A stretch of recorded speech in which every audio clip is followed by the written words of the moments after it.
দোকানে যদি সিএম এসেও ডাকে 12টার পরে আমি যখন দোকান থেকে বেরিয়ে যাই আমি যাই না। গার মেরেছে এ আমি কি দেখছি বাংলার দুই আবাল দাদা আসো। অনেক কন্ট্রোভার্সি বসে। আচ্ছা অরুণ দা দেখছি এটা কি ব্যাপার নাকি দাদা কি বল একবার দাদা কথা আমাকে দোকানে যদি সিএম এসেও ডাকে 12টার পরে আমি যখন দোকান থেকে বেরিয়ে যাই আমি যাই না। কাকা আপনি কি হালকা করে একটু সং ডু আসেন? বলেন কি?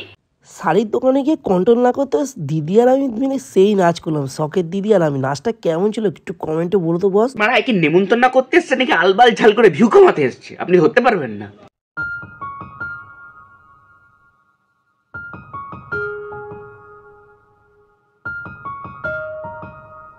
না না টাইটেল আর থাম্বনেল যা দেখলে ভিডিওটা তাদের নিয়ে পুরোপুরি নয়। ভিডিওটা এক্স্যাক্টলি কাকে নিয়ে সেটা জানতে গেলে ভিডিওটা আগে দেখতে হবে। তো চলো ভিডিওটা দেখতে থাকো। If you're getting married also it's like 2 साल करते हैं फिर देखते हैं फिर हम रिन्यू करेंगे contract.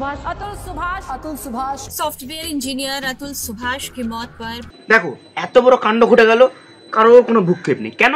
At the end of the day সে একটা ছেলে বলে, মানে কারোর মধ্যে কোনো কিছু চেঞ্জেস নেই, কোনো মিছিল প্রতিবাদ কিছু হচ্ছে না। উল্টে কি হচ্ছে তোমরা একবার দেখো সোশ্যাল মিডিয়ায় এখন, মানে কি এখন ট্রেন্ডিং এ চলছে তোমরা একবার দেখে নাও। किस कलर की चड्डी पहने हो? बता दो ना। किस कलर की चड्डी पहने हो? किस कलर की चड्डी पहने हो? बता दो ना। जरूर बता दो ना।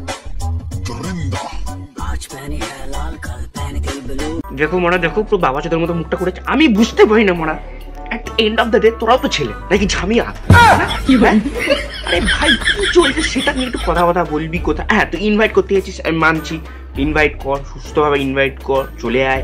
আর তারপরে এই টপিকটা নিয়ে চলছে এখন সেটা নিয়ে একটু কথা বল না। কিস কালারকে চটি পেনে হোক কেন মারা খুলে দেখবি? যে নিজে চাকরি করে তা আবার ব্যাঙ্গালোরের মতো জায়গায়, পশ্চিমবঙ্গে ব্যাঙ্গালোরের মতো জায়গায় যেখানে যেমন থাকা খাওয়া এক্সপেন্সিভ তেমন স্যালারিটাও অনেকটাই বেশি, মানে অনেকটাই বেশি, তারও অ্যালিমানি লাগছে। মানে ব্যাপারটা বুঝতে পারছো? এটা কোনো ভালোবাসা না, এটা ব্যবসা। কথা হচ্ছে এটাই যে ছেলেদের কোনো দাম নেই, মানে কোনো দাম নেই। না না না না ছেলে চাট মারা, খাটবি করবি লড়বি সব কিছু করবি, তারপরে তোরাই গান মারা খাবি।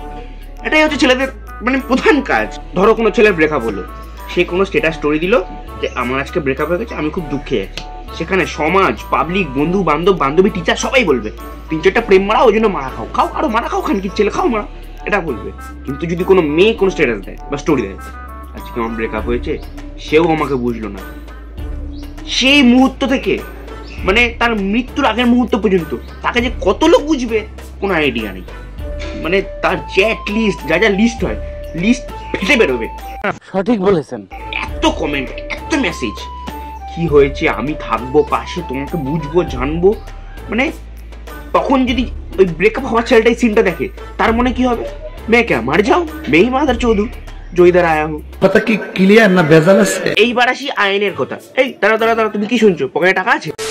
পকেটে না থাকলে টাকা আইন তোমাকে বলবে তুমি কোন ইর বেটা, তোমাকে জাস্টিস দেবো, তুমি কে? আর টাকা থাকলে ভাই পলিটিশিয়ানও তোমার পেছনে ঘুরবে, তখন তোমার পলিটিক্যাল পাওয়ারে চলে আসবে, ব্যাস জাস্টিস মানে ইউ ইউ ইউ ইউ। আজকে ক্রাইম করলে বা তোমার এগেনস্টে কোনো ক্রাইম হলো বা তুমি কোনো ক্রাইম করলে সব দিক থেকে ক্ষমা তোমার। দোষ করলেও তুমি জিতে যাবে, দোষ না করলেও তুমি জিতে যাবে। খালি এটা জুন লাগবে ভাই, ব্যাস তখন পলিটিশিয়ানরাও তোমাকে চলে আসবে, তখন তুমি পলিটিশিয়ানদের কোলের ছেলে হয়ে যাবে। মানে কোলের ছেলে মানে কি বলতো, একদম কাছের লোক, ভালোবাসার লোক হয়ে যাবে, আর সমাজে তোমার কাছে ঝুঁকবে। সবই এটা ক্ষমতা। सॉफ्टवेयर इंजीनियर अतुल सुभाष की मौत पर पूरे देश में उबाल जारी। AI engineer Atul Subhash. AI মানে তোমরা সবাই জানো যেটা হচ্ছে আমাদের পুরো পৃথিবীর ভবিষ্যৎ, দেশের নয়, পুরো পৃথিবীর ভবিষ্যৎ। ভবিষ্যৎটা পুরো মেরে দিল একটা পিশাচিনী, ডাইনি, মানে রক্তচোষা, কি বলবো আরো বাজে বাজে যেটা হয়, শেষ করে দিল পুরো ছেলেটার ফিউচারটা। ওদিকে একবার একটা ব্রাইট ডক্টরের ফিউচার শেষ, এখানে একটা ব্রাইট এআই ইঞ্জিনিয়ারের ফিউচার শেষ। এরপর কোন দিন দেখা যাবে আমাদের পৃথিবী শেষ। আতুল সুভাষ যার স্যালারি ছিল 80,000 টাকা, ব্যাঙ্গালোরে চাকরি করে, আগেই বললাম ব্যাঙ্গালোরে যেমন এক্সপেন্সিভ তেমনই স্যালারি, ঠিক আছে। আর এই যার সাথে তিনি বিয়ে করেছিল, ডিভোর্সের পর, ডিভোর্সের কেস চলছিল, মানে ডিভোর্স পুরো হয়নি, ডিভোর্সের সময় প্রথমে দাবি করেছিল 40,000 টাকা, মানে মেয়েটা মানে যার সাথে বিয়ে ছিল সে দাবি করেছিল। তারপরে তাদের ছেলের ভরণ পোষণের জন্য মেয়েটা দাবি করে 1 কোটি টাকা। ভাই 1 টাকা 2 টাকা নয়, 1 কোটি টাকা। এরপর কেসটা যখন কোর্টে ওঠে তখন জাজ বলে আপনার কাছে নিশ্চয়ই 1 কোটি টাকার থেকে বেশি সম্পত্তি আছে, তাই জন্য চাইছে, নলে কেন চাইবে। দেখো এখানে মেয়েদের কথার দাম আছে, ছেলেদের কথা কোনো দাম নেই, তো ছেলেদের দিকে নজরই দেওয়া হয় না। ছেলেরা এক কথায় গাড় মারা খা, সমাজের এটাই হচ্ছে নিয়ম। ही अगर उनके अंदर सच्चाई थी, बढ़ चढ़ के वो वीडियो में उनकी फ्रस्ट्रेशन आप देखिए, 1 घंटा 20 मिनट का उन्होंने वीडियो बनाया। দেখো কি বলে, আতুল নাকি বাড়ি চাড়িয়ে বলেছে। আরে ভাই ওনার যদি বাড়ি চাড়িয়ে বলার ইচ্ছাই থাকতো তাহলে উনি আজকে সিরিয়ালে কাজ করতো, স্বর্গের দরজা কি নক করতো না। সঠিক বলেছেন, আপনার বুদ্ধি ভালো। ওনার ওয়াইফ শুধু এইটুকুতে সন্তুষ্ট থাকতে পারেনি, 40,000 80,000 হয়ে গেছে, 1 কোটি টাকাটা 3 কোটি টাকা হয়ে গেছে। প্লাস আতুলকে বলেছে তুমি কেন মরছো না, তুমি মরো, তারপর তো তোমার সম্পত্তি নিয়ে নেবো। এটা বলেনি, এটা তার কথার মাধ্যমে বুঝিয়েছে। মানে সব কথা বলতে লাগে না, কিছু কিছু কথা মানে ডট ডট থাকলে বুঝে নিতে হয়, বুঝতে পেরেছো তো? এই হচ্ছে এখনকার মেয়েদের, বেশিরভাগ মেয়েদের মেন্টালিটি।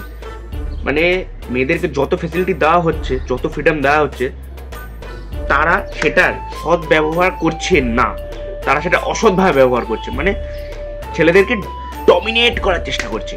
এই কেসটাই যদি আজকে একটা মেয়ের সাথে যদি একটা ছেলে করতো, দেখতে ভাই ওকে নিয়ে কি না হতো। মানে সোশ্যাল মিডিয়ায় তো পারলে পাবলিক ওকে চাঁদা তুলে মারতো। সুইসাইড করে নেওয়া বা মরে যাওয়াটা সলিউশন নয়, সলিউশন হচ্ছে যুদ্ধ করা। হয় জিতবে, নয় হারবে, নয় কিছু শিখবে। আসি।